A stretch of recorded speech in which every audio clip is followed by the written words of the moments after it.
Araba topoko lafinaritra topoko vavy ankafaliana indray no iarahana aminao tsy dia nantokatrano ihany koa amin'ity takarivan'ny alatsinainy ity manasanao anaraka ny fampahalalam-baovao hatramin'ny farany ny tontolo politika ny faneho-kevitra samihafa manodidina an'izay tontolo politika izay eo ihany koa ny fiomakomanan'ireo ray aman-dreny amin'ny fampidirana ireo ankizy miditra an-tsekoly ary ireo etsika samihafa izay nitanterahana ny farany herinandro lasa teo satonany amin'ny entinay amintsika indreo fa ny tontolo politika aloha ny isataratsika ny vaovao Nanamafy androany ny GEC izay solon'ny parlementaire avy eo anivon'ny CST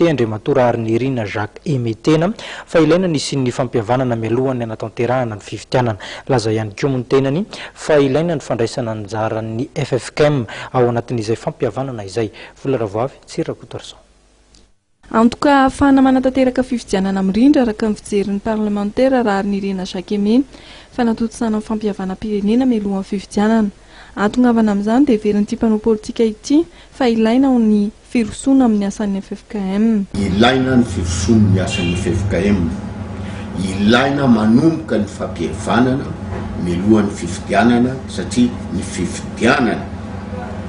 tsy ampifanditra atsika, tsy ampifamaly atsika, tsy ampiady atsika, tsy ahina hiteraka krizy vaovao indray dia ilaina mihitsy ny fitoniana mialohan'ny fifidianana, mandritry ny fifidianana ary aorian'ny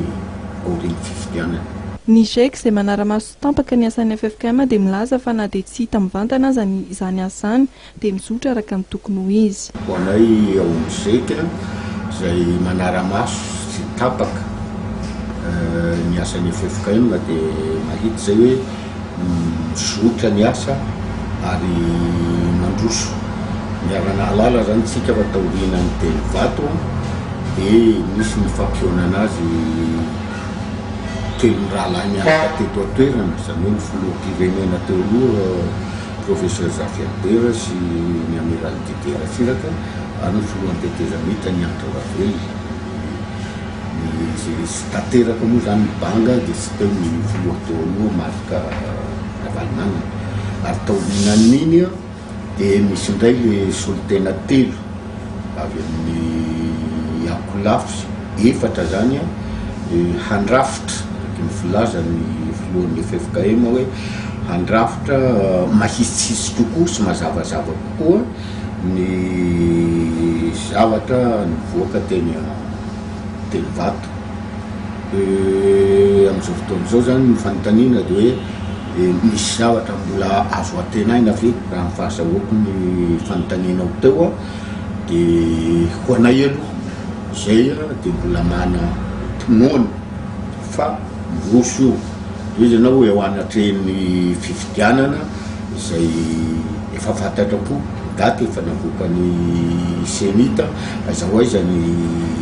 hevitry ny FFKM za aloha mino zany fa na CS na